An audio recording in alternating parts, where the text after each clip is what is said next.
Bonjour et bienvenue dans ce nouveau numéro de 85 chrono. Au programme ce soir du football, du handball et vous le voyez autour de moi, beaucoup de monde en plateau. 85 chrono, c'est parti.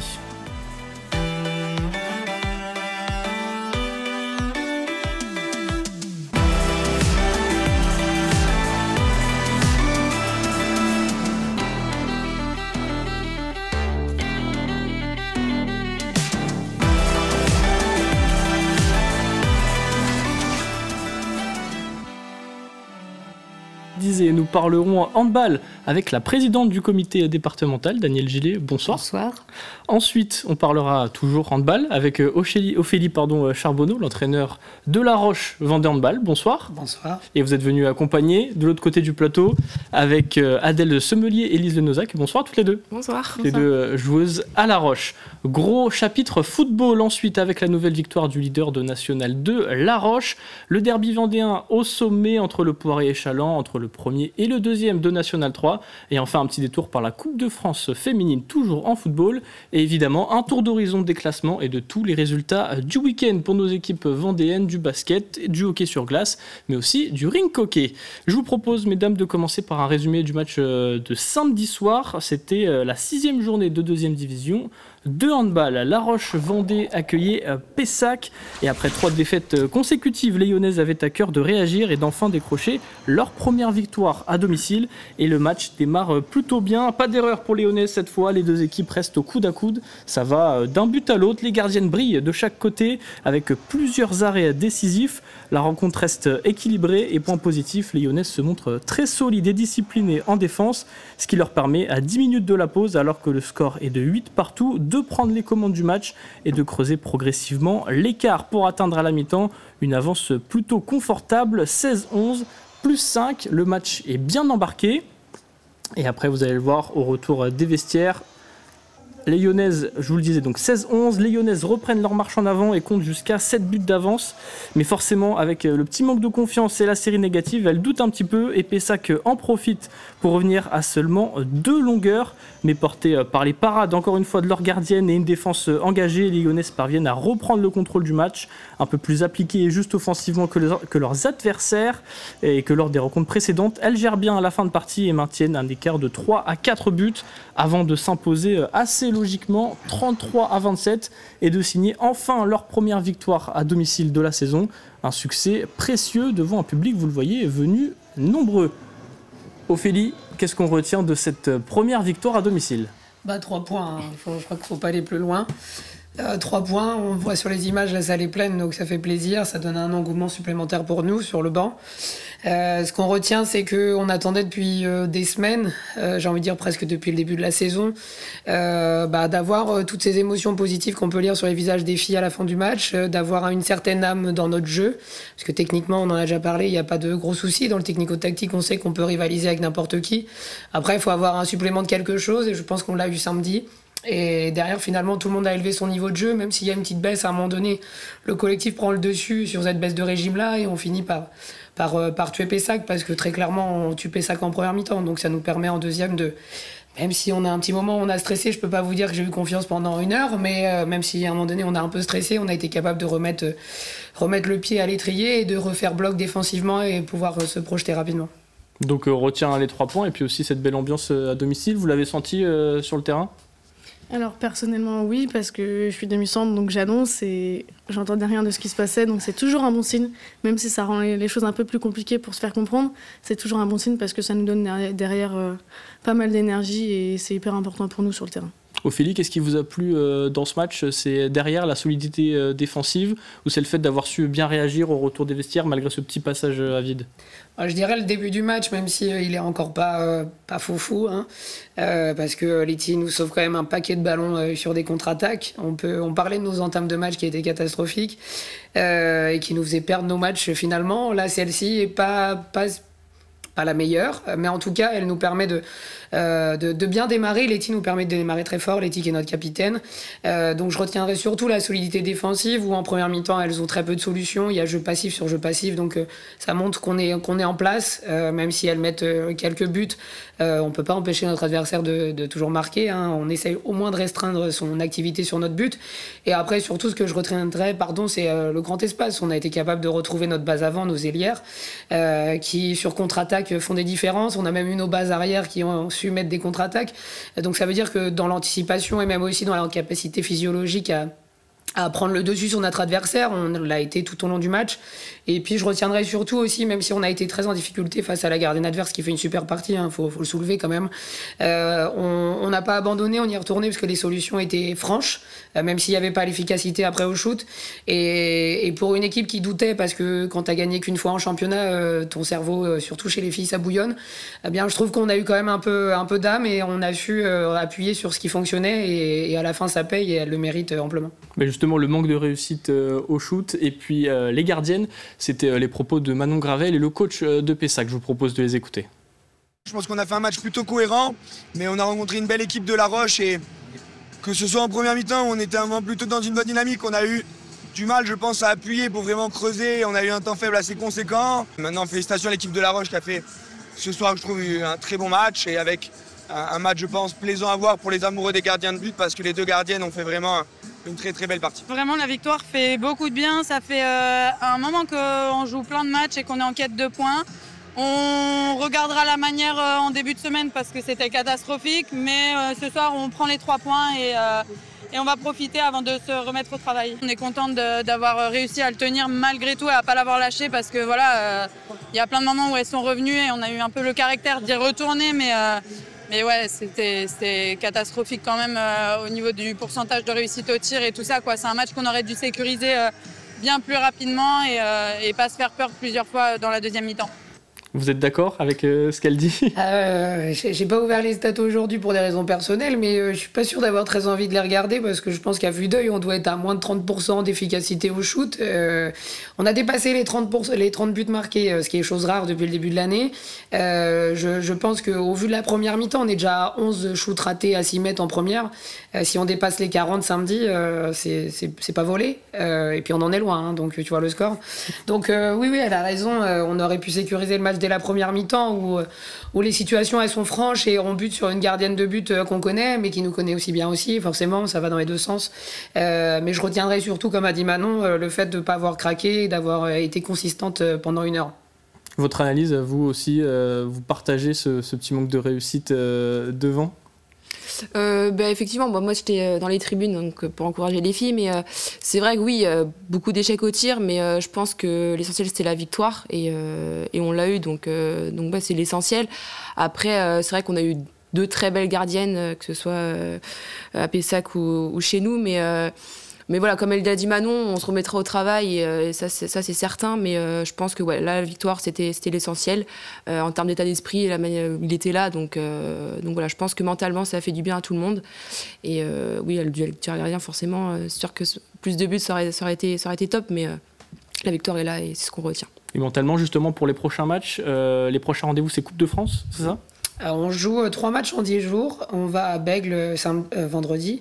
Après, on a un gros match important, donc ça c'est de la Coupe de France vendredi. On a un match très important à Rennes, à Saint-Grégoire le mercredi suivant, en semaine, qui est un match de championnat. Donc c'est celui-ci qu'il faut cocher parmi les 3, même si la Coupe de France est importante pour nous permettre d'avoir du rythme. Puis après, on va jouer au Havre, c'est un peu la cerise sur le gâteau. On va jouer une D1 chez elle le samedi suivant. Donc voilà, l'idée c'est de bien travailler ces 10 jours-là pour assumer le match contre Rennes à Rennes, qui est enfin tombé, qui a perdu contre Clermont samedi dernier. Donc à nous de faire valoir entre guillemets l'euphorie dans laquelle on est aujourd'hui par rapport à la victoire de samedi et d'aller prendre 3 points chez elle dans 10 jours. Oui, parce que c'était le dernier match à domicile de cette année civile 2025. Je vous propose qu'on fasse un petit tour des résultats en basket avant de passer au football. En commençant par les femmes en Wonder League, le RVBC s'est incliné 79-71 acharné. Et au classement, vous le voyez, La Roche reste 11e et avant-dernier avec 7 points, alors que Toulouse a toujours un match de retard juste derrière. Donc début de saison un peu compliqué pour La Roche. On enchaîne en National 2 féminine. Le Smash a lui aussi enchaîné une deuxième défaite d'affilée et descend à la sixième place. Et La Roche-sur-Yon Espoir, le RVBC Espoir, est 11e et dernier. Chez les hommes, cette fois en Élite 2, c'est compliqué pour le VCB. Nouvelle défaite à Antibes, 99-83, après une défaite un peu plus tôt dans la semaine à Blois. Et donc les Chalandais sont 20e et dernier au classement. Un échelon en dessous, en National 1, les Sables se sont inclinés 85-66 contre Fougères et lâchent donc la première place de leader à Lorient, qu'ils recevront demain soir pour tenter de la récupérer à l'Arena. Enfin, National 2, défaite encore une fois 82-67 pour Montaigu qui se déplaçait chez le leader et descend donc à la 6e place. Week-end donc à oublier en basket pour nos équipes vendéennes. Ouvrons notre chapitre football à présent. 9e journée de National 2 et toujours leader du championnat. La Roche accueillait les Voltigeurs de Châteaubriand, 10e au classement. Et dès le début de match, vous allez voir, les visiteurs prennent le contrôle du ballon, mais peinent à se créer de véritables occasions dangereuses. Les locaux, en rouge, procèdent, vous allez le voir, en contre et se montrent menaçants à plusieurs reprises, sans parvenir pour autant à concrétiser. Et sur cette action qui va déboucher, vous allez le voir, sur un corner à gauche du terrain, puis corner à droite du terrain. Et c'est Thomas Allemand juste devant le gardien de but qui vient placer sa tête et donner l'avantage à La Roche. Ça fait 1-0. Les Vendéens continuent de se créer des situations, mais Châteaubriand répond avec de belles intentions, eux qui sont 10e au classement, notamment sur cette occasion qui passe au-dessus. Et sur le corner qui suit, une belle tête stoppée sur la ligne par le gardien lyonnais. Ça fait 1-0 à la pause. Au retour des vestiaires, Châteaubriand garde la maîtrise du ballon et pousse davantage. Les visiteurs se rapprochent petit à petit, notamment sur cette occasion. Et à la 70e minute, leurs efforts sont récompensés sur ce centre qui va finir au second poteau. Nouveau centre cette fois de la gauche du terrain. Et au second poteau, c'est Randy Mavinga qui égalise un partout. Il reste alors 20 minutes à jouer. On est à la 70e minute. Malmenés, les locaux doivent réagir et rapidement. Et c'est ce qu'ils font. 8 minutes plus tard, grâce à une frappe de Momar Ndiaye, déviée, La Roche repasse devant, ça fait 2-1. Elle vient tromper le gardien de Châteaubriand. Mais les visiteurs n'ont pas dit leur dernier mot. Le gardien lyonnais, Amada, vous allez le voir sur cette frappe après un corner, va se détendre de tout son long pour stopper ce ballon. Et en fin de match, c'est La Roche qui a l'occasion pour conclure et faire le break à 3-1. Mais on en restera là. Victoire 2-1. Nouvelle démonstration de réalisme pour le leader vendéen. Je vous propose qu'on écoute les coachs et le capitaine lyonnais. C'était pas un match facile face à un adversaire difficile à jouer. C'est un adversaire assez athlétique qui mise beaucoup sur le duel, sur l'intensité. Et c'est vrai qu'on a su répondre ce soir de ce côté-là. Et puis on a su faire des choses... pas sur la durée du match, parce qu'ils nous ont quand même secoué un petit peu de temps en temps, mais voilà, on a su être solide pendant les périodes plus compliquées pour nous. Et puis derrière, on aurait pu finir avec plus de buts, mais on va se satisfaire de ça et on va s'en contenter parce que ça reste une belle victoire. On reste l'équipe qui est en haut du classement, donc qui est l'équipe à battre, donc c'est jamais simple. Les équipes sont surmotivées et ce soir, on a rencontré une équipe qui sur le plan défensif a mis beaucoup d'agressivité et beaucoup d'énergie, donc c'était pas simple, même si je pense qu'il y a forcément des choses à améliorer, il y a forcément des choses à travailler. On est très content parce qu'on est à la maison, on ressort avec les 3 points, avec un terrain qui est pas facile. On sait qu'avec les jeux qu'on veut proposer, on va être un peu embêté cet hiver. Mais pour gagner les matchs, il faut avoir plusieurs facettes. Et là, on a montré qu'avec envie, on pouvait faire mal à nos adversaires. Comme je viens de le dire, il va falloir aller chercher autre chose que le jeu pour garder cette première place. Donc oui, très content d'avoir les 3 points à la maison. Ce qui est frustrant, c'est le contenu qu'on fait, la maîtrise qu'on a, le contrôle qu'on a et de partir avec 0 points. Mais en termes de maîtrise, en termes de jeu, de contenu, venir faire ça à la Roche, il faut le faire. C'est la différence aujourd'hui entre une équipe qui est première, la réussite qu'ils ont, et nous qui nous battons pour un bas tableau. C'est la seule différence parce que sincèrement, sur le jeu, dans tout le long du match, contre le premier à l'extérieur, faire ce qu'on a fait, non, je leur tire un chapeau. Et donc au classement de cette poule de National 2, vous allez le voir, La Roche reste leader, tandis que les Arbretés, eux, se sont inclinés 4-2 contre la réserve de Lorient, alors qu'ils tenaient le nul, ils ont encaissé 2 buts dans les 5 dernières minutes, ce qui fait que les Herbiers sont 6e et La Roche, je vous le disais, est toujours premier avec 19 points. Continuons notre chapitre football, mais cette fois on va descendre d'un cran, on va partir en National 3. Le Porret-sur-Vie recevait Chaland à Lidonnière pour la 7e journée de National 3. Derby très attendu, puisque le Dauphin recevait son leader. Et dès le coup de renvoi, c'est le Porret qui met la pression sur les Chalandais, qui ont un peu de mal à ressortir le ballon et se retrouvent à devoir jouer long pour tenter d'exister. Et les rouges et blancs se font plusieurs frayeurs. Occasion chalandaise qui passe au-dessus, qui se font des frayeurs notamment sur ce corner mal dégagé qui revient dans les pieds de Naël Bensoula qui récupère en dehors de la surface, frappe de loin, ça fait but, ça fait 1-0 pour le Porret qui ouvre le score assez logiquement à la 36e minute et juste avant la pause, Noam Bensoula s'écroule dans la surface, l'arbitre siffle penalty, les Genoux ont une belle occasion de faire le break sur penalty. Mais Adama Wagui, le gardien chalandais, sort un énorme arrêt et grâce à lui, Chaland reste dans le match à la mi-temps. Ça fait toujours 1-0. Et en deuxième période, le scénario s'inverse complètement. Cette fois, c'est Chaland qui pousse et le Porret qui subit. Comme face à Tours, les Chalandais ne lâchent rien et finissent par être récompensés au terme de plusieurs actions. À la 90e minute, sur un centre, c'est Alex Merceron, d'une tête croisée qui égalise. Score final 1-1 dans un match nul plutôt logique, vu la physionomie de la rencontre. Dernière occasion pour Chaland qui ne donnera rien. Ça fait donc 1-1. Et je vous propose d'écouter les entraîneurs et le capitaine du Porret, les deux capitaines même, au micro de Daniel Lelanne. C'est quand même un 5e match sans défaite, contre une équipe qui était invaincue. Il faut aussi le souligner. Ce qu'ils ont fait contre nous, ils l'ont fait contre Tours il y a 2 semaines, c'est pas anodin. Mais ça, il n'y a pas de hasard. Donc ça montre aussi certaines valeurs en face. Et contre une équipe très solide et très expérimentée du championnat, je trouve qu'on fait une très bonne première mi-temps et qu'on était à 2 doigts de gagner le match, mais ça n'a pas suffi. Je trouve qu'on a été supérieur sur la quasi-totalité du match.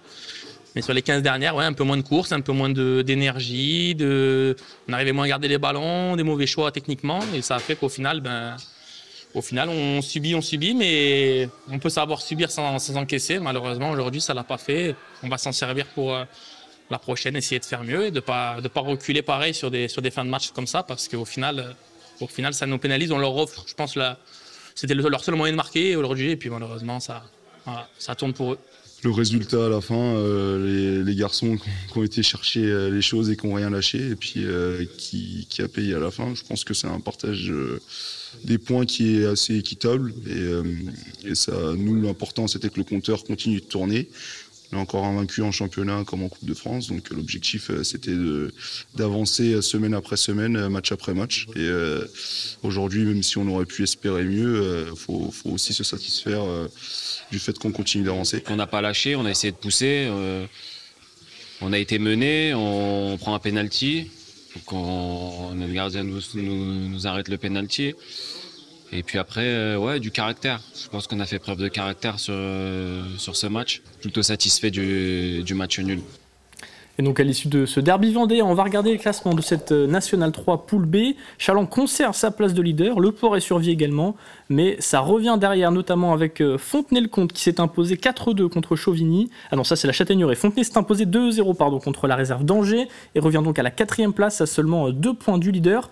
La Châtaigneraie, vous le voyez, 8e avec 8 points, s'est imposé, je vous le disais, 4-2 contre Chauvigny, dernier de cette poule de National 3. Et enfin, les Sables, 11e, a perdu assez logiquement à Tours 2-0. Revenons au handball avec vous, Daniel.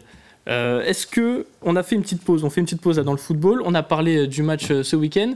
Est-ce que vous êtes contente des résultats de nos clubs vendéens en handball? De ce week-end, oui, particulièrement, puisque on a assisté à une victoire de La Roche et dans le même temps, Pouzauges s'est imposé aussi en Coupe de France, donc c'était un week-end joyeux. Et de manière plus globale, est-ce que vous êtes une présidente heureuse de ce qui se passe dans le handball en Vendée? Heureuse, oui et non. Oui, parce que on atteint quand même un beau niveau en Vendée avec La Roche qui est en D2. C'était jamais arrivé de ma mémoire de handballeuse, de vieille handballeuse. C'était jamais arrivé. Donc oui, on est quand même satisfait de ce côté-là. Au niveau des licenciés, on est quand même bien aussi. On est à 4 917 licenciés, un peu moins qu'en fin de saison, mais on n'est qu'en début d'année sportive, donc on espère bien aller au-delà. Et quand vous dites que vous êtes moyennement contente, c'est par rapport à quoi ? C'est plus par rapport aux incivilités. Je pense que Ophélie sera d'accord avec moi. Ça devient catastrophique parce que plus ça va, plus ça atteint le niveau de jeunes, très jeunes. Et c'est surtout ça, quoi. Incivilité au bord du terrain, sur le terrain, avec les arbitres Surtout avec le public, les parents des jeunes, je pense, qui invectivent les arbitres, les jeunes arbitres, jusqu'à les faire pleurer. Et pourtant, il y a des personnes qui veillent, mais pas suffisamment. Je pense que les parents dans les tribunes, ils ont l'impression d'avoir leur fils Nicolas Karabatic ou Estelle Zenico, ou voilà, c'est ça. Et donc, sont les meilleurs. Les arbitres, en fait, ne savent pas arbitrer. Et par contre, les parents, ils savent arbitrer. Et comment on fait justement pour endiguer ce problème ? Est-ce qu'il y a des choses que vous avez pu mettre en place ? Est-ce que c'est par la discussion, la communication ? Comment on fait ? On essaie. On essaie. Alors, avec le DOS, on a fait des réunions avec tous les présidents des comités de sport co, même de sport individuel, parce que c'est dans tous les sports. Avant, on disait le foot. Maintenant, le foot, le hand, la commission de discipline au niveau de la Ligue n'avait jamais eu autant de dossiers à traiter que l'année dernière. Je crois qu'en un trimestre, ils avaient déjà fait ce qu'ils avaient fait sur toute l'année complète de l'année d'avant. Donc on essaie, mais c'est quand même très très très compliqué. Et je dis c'est surtout que c'est au niveau de plus en plus jeune, quoi. Ophélie, je vous vois hocher la tête depuis tout à l'heure, vous confirmez les propos de Daniel ? Ouais, parce qu'avant d'être sur la D2, j'ai quand même fait 10 ans chez les petits. Et je peux vous dire que les enfants, c'est facile à gérer, mais les parents, c'est autre chose. C'est difficile parce qu'ils n'entendent pas tellement. Ils entendent après coup, mais finalement, le week-end suivant, il se repasse la même chose. Nous, on a déjà sévi plusieurs fois au club de La Roche-sur-Yon. On a de la chance d'avoir des salariés. On peut se mettre dans les tribunes et aller s'asseoir à côté des parents pour leur faire comprendre que leur posture n'est pas la bonne, et essayer parfois aussi de remettre dans le contexte comme si c'était leurs enfants, parce que quand leurs enfants arbitrent, là, si les parents se permettent de dire quelque chose, c'est plus compliqué. Mais c'est difficile. L'éducation sportive, on l'a fait sur les jeunes, mais pour l'instant, on n'a pas trouvé plus de moyens ou de leviers pour éduquer les spectateurs et notamment les parents des jeunes. Ouais. Et hormis ce problème des parents, au niveau des arbitres, est-ce qu'il y a des problèmes ? On entend beaucoup parler, notamment dans le football. Est-ce qu'en handball, vous voyez ce souci aussi ? Ah oui. Bon, il y a quand même des violences verbales, voire violences physiques par moment aussi. Hein. Hormis ça, est-ce que sportivement, vous êtes... on va parler un peu de positif. Est-ce que vous êtes contente du niveau du handball vendéen ? Oui, complètement. Bon, on a quand même des sélections qui vont quand même relativement loin aux intercomités. Là, cette année, en plus de ça, on a la chance d'avoir les intercomités sur les années 2012, hein, c'est bien ça, Ophélie ? Les années 2012 qui vont se dérouler à Talmont, à la salle des Ribans-Beau. Donc, on espère avoir beaucoup de monde, et puis on espère une victoire de nos équipes féminines et masculines pour passer ce premier tour des intercomités. Et puis, on l'a dit, au niveau national, on a La Roche qui est en D2 côté féminin, et côté masculin, on a Pouzauges qui est en National 2. C'est pas mal pour un territoire comme la Vendée. Oui, non, mais c'est très bien. Bon, et puis en plus de ça, la victoire de samedi fait énormément de bien. Bon, je les avais déjà vues jouer. J'ai vu le match de coupe où elles ont fait match nul. J'avais vu le match de Bouillargues. Alors là, j'avais quand même été impressionnée par les joueuses de Bouillargues. D'abord, au niveau gabarit, c'était quand même au-dessus. Au-dessus, au niveau taille, au-dessus des filles de La Roche. Mais en plus, bon, on voyait qu'elles étaient habituées à jouer ensemble. C'était un beau match. Moi, j'avais vraiment apprécié. Bon, là, effectivement, elles étaient quand même supérieures. Je pense à Bouillargues, elles étaient supérieures. C'est un des matchs. Par contre, contre la D1 en coupe, c'était vraiment à égalité, hein. Elles s'en sont pas laissées compter, elles sont allées jusqu'au bout. Donc contente, malgré tout. Ah oui, complètement, complètement. Samedi, j'étais contente aussi, même si à un moment donné, elles m'ont fait un peu peur, parce que je voyais que ça remontait. J'ai dit oulala. C'est pour voir si le public suivait. Bon, je vous propose, on reparlera de handball après, je vous propose qu'on refasse une petite parenthèse football avec la Coupe de France féminine. Les Offres La Roche-sur-Yon recevaient les Violettes du Sud-Loire, une équipe des Régionales 1, donc un cran en dessous pour ce 4e tour de Coupe de France féminine. Et dès le début de match, on sent un petit peu la différence de niveau, hein. La Roche met la pression et enchaîne les attaques, même si les Violettes résistent plutôt bien au départ. Mais à la 9e minute, après une erreur défensive sur un long ballon, Lucie Tullier ouvre le score pour les Offres.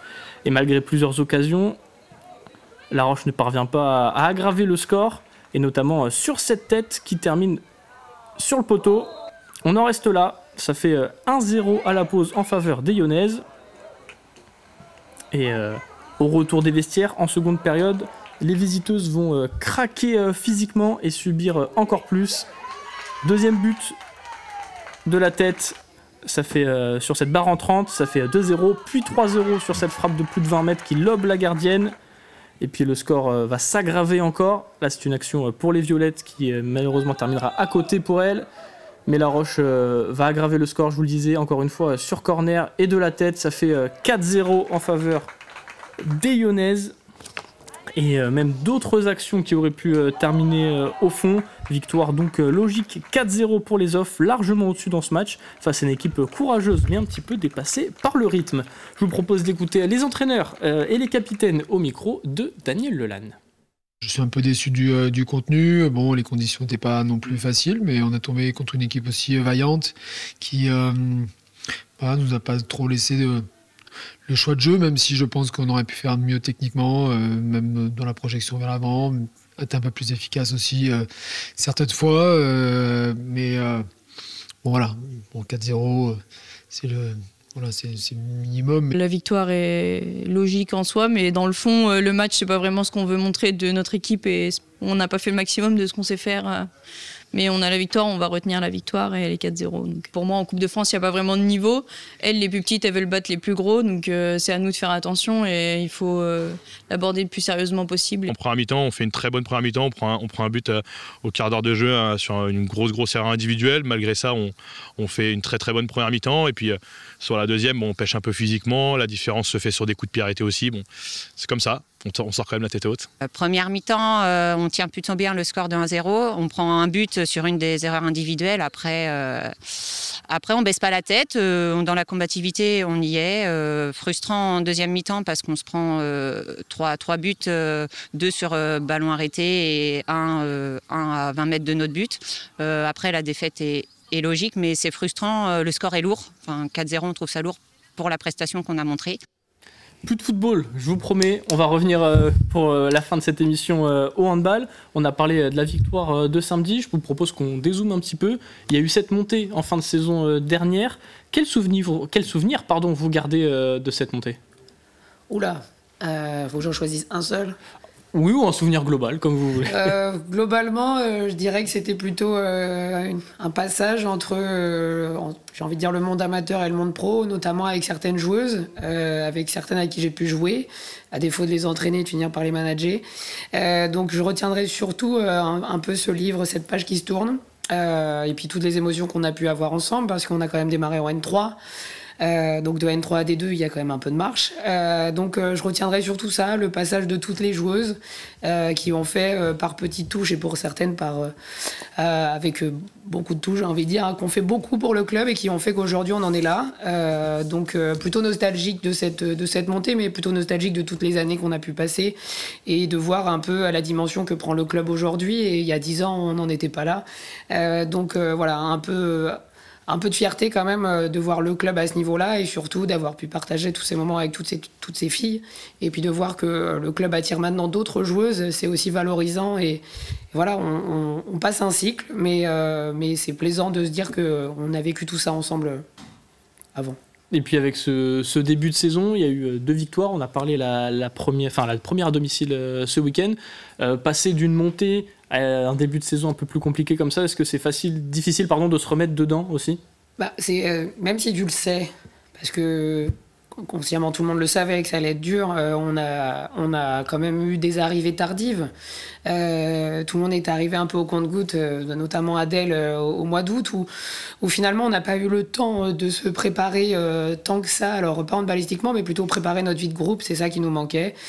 Contrairement aux autres, on pouvait citer Bouillargues qui roule sur le championnat, mais qui aussi collectivement roule très bien. Donc on savait ce qui allait se passer, mais je pense qu'on a fait une superbe prépa estivale, on a fait un tournoi chez nous contre des D1, où finalement on a produit du beau jeu, mais on était encore une fois, c'était des matchs qui valaient 0. Quand tu commences à rentrer dans la compète et à avoir des points à prendre tous les week-ends, c'est plus difficile. Après, je pense qu'il faut pas tout remettre en question, c'est normal. Et aujourd'hui, par contre, la série est démarrée, il faut aller chercher le 2e match consécutif à Rennes dans 10 jours, mais c'était logique. Et vous, est-ce que vous en êtes satisfaite de ce début de saison ? Alors, oui et non. Je pense qu'on peut, en termes de résultats purs, c'est difficile comptablement d'être satisfait. En revanche, il y a certains matchs qui sont très très intéressants.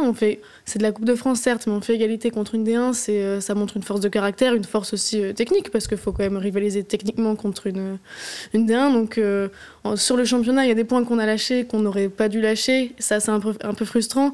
Maintenant...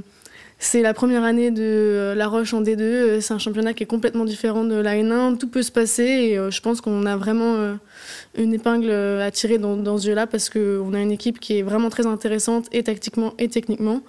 Donc je pense qu'on peut montrer des belles choses sur la 2e partie du championnat et j'espère qu'on va le montrer dès la semaine prochaine à Rennes. Et justement, Ophélie, vous en parliez, les joueurs sont arrivés un petit peu au compte-gouttes. Vous en êtes satisfaite de ce groupe aujourd'hui ? Je ne vais pas balancer, non mais bien sûr que oui. Bien sûr que oui, j'en suis satisfaite. À partir du moment où on fait venir les joueuses chez nous, c'est déjà qu'on estime que handballistiquement, il n'y a pas de sujet, mais il y a aussi le sujet dans la capacité de la joueuse à s'acclimater à ce qui est La Roche-sur-Yon, à nos valeurs aussi, et puis aussi à bien vivre dans le groupe. On n'ira jamais chercher des mercenaires qui peuvent marquer 20-25 buts, mais qui, individuellement parlant, ne feront pas vivre le collectif ni le club. Donc aujourd'hui, forcément satisfaite de mon équipe, même si... il nous manque des points. Comme l'a dit Adèle, je pense qu'il faut surtout voir maintenant vers l'avant et se dire que la saison elle est désormais bien lancée et qu'on sait comment on peut rivaliser et on sait qu'on a encore beaucoup de boulot, mais ça c'est le jeu. Et justement sur ce championnat de D2, qu'est-ce que vous voyez comme différence avec la N1 ? Moi, c'est vrai que c'est ma première saison en D2, donc forcément la marche est quand même haute. Comme a dit Ophé tout à l'heure, on passe du monde amateur au monde professionnel, donc en termes d'exigence, de rigueur et même de rythme, en termes d'organisation, on s'entraîne tous les jours. Là, les filles elles vont enchaîner 3 matchs en une semaine et demie, donc c'est vrai que le rythme est quand même intense, même les déplacements, voilà, on va assez loin. Donc beaucoup de changements, mais c'est vrai que c'est un beau challenge. Même pour le club, c'est la première fois qu'ils montent en D2, donc une belle expérience à vivre et j'espère que ce sera la première parmi d'autres années. Mais non, franchement, une belle expérience. Après, oui, ça met du temps. Il y a plein de changements, donc le groupe il change, donc faut que ça se mette petit à petit en place. Mais je pense que là, la victoire, elle fait du bien et même le groupe, il commence vraiment à mieux se connaître. Donc ça va venir petit à petit, les automatismes aussi sur le terrain. Donc je m'inquiète pas et voilà, j'espère que ça va continuer comme ça. Et qu'est-ce qu'on vous souhaite justement pour les prochaines semaines, prochains mois ? En prochain mois, il va être très court parce que à partir du 15 novembre, on est en trêve jusqu'à 8 ou 9 janvier, j'ai plus la date exactement, premier week-end de janvier. Ce qu'on va nous souhaiter, c'est déjà d'aller prendre 3 points à Rennes en championnat. Et puis notre infirmerie est déjà pleine. Donc ce qui serait bien, c'est que sur les 15 jours qui arrivent, sur les 3 matchs, que les filles sortent de l'infirmerie et qu'il n'y en ait aucune qui rentre. Parce qu'on a quand même beaucoup de bobos depuis le début de l'année. Ça fait partie aussi des changements quand tu arrives à ce niveau-là, c'est que ça tape plus fort, ça va plus vite, et que physiquement, eh bien, tu laisses parfois un peu de plume. Donc 3 points en championnat, et puis du travail sur la coupe, et réintégrer les blessés pour pouvoir ensuite se reposer et repartir sur une prépa hivernale qui nous permettra, comme l'a dit Adèle, de faire une belle deuxième partie de saison. Et bien, juste avant de conclure cette émission, je vous propose qu'on fasse un rapide tour par le hockey sur glace. Le Hogli qui est resté sur 3 victoires en 3 matchs. Les Lyonnais se sont inclinés contre le nouveau leader, Évry-Viry. Alors là, c'est Brest qui est en jaune, mais c'est bien La Roche qui est 3e, l'équipe vendéenne qui s'est inclinée, je vous le disais, 6-4 et qui donc descend à la 3e place. Henri Coquet et la Vendéenne continue son début de saison parfait après une victoire éclatante. 14-2 contre Villejuif, 11e. Les Lyonnais conservent logiquement la tête du championnat. Ça va mieux aussi pour le Poiré, première victoire cette saison. Et quelle victoire, 10-3 à Roubaix. Et donc, je vous propose qu'on écoute le coprésident du club qu'on a reçu dans notre entretien pour 85 chronos. Le club a vécu des moments compliqués avec un forfait en N1, un forfait général où on a retravaillé, restructuré, relancé une saison en N2 où à la base l'objectif c'était de refaire bien une structure et de faire 2 à 3 saisons en National 2. Et 2 saisons plus tard on se retrouve avec donc, la Coupe d'Europe, la Trophy, la 3e Coupe d'Europe. Et c'était pas forcément prévu, ça s'est joué à 3 secondes du dernier match la saison dernière, à la fin du match. Maintenant, elle est arrivée, elle est là et on travaille pour aller donner le meilleur. C'est une très grande satisfaction, ça c'est sûr. Après, faut pas non plus. On reste méfiant pour pas brûler les étapes et on était aussi présent au club, pas forcément sur les mêmes postes, mais au moment où le club a lâché, et il faut pas non plus s'emballer trop vite et prendre le temps de bien faire les choses. L'entretien est évidemment à retrouver sur tvvendée.fr. C'est la fin de cette émission. Merci à toutes d'être venues sur notre plateau. On vous souhaite une bonne continuation pour cette saison. Les 3 points pour le prochain match. Merci à tous ceux qui m'ont aidé à réaliser cette émission, Stéphane, Marion et Olivier en régie. Je vous souhaite une excellente soirée et je vous dis à lundi prochain. Ah non, pas lundi prochain, il n'y a pas d'émission lundi prochain. Lundi de la semaine d'après, on sera le 17 novembre. Bonne soirée.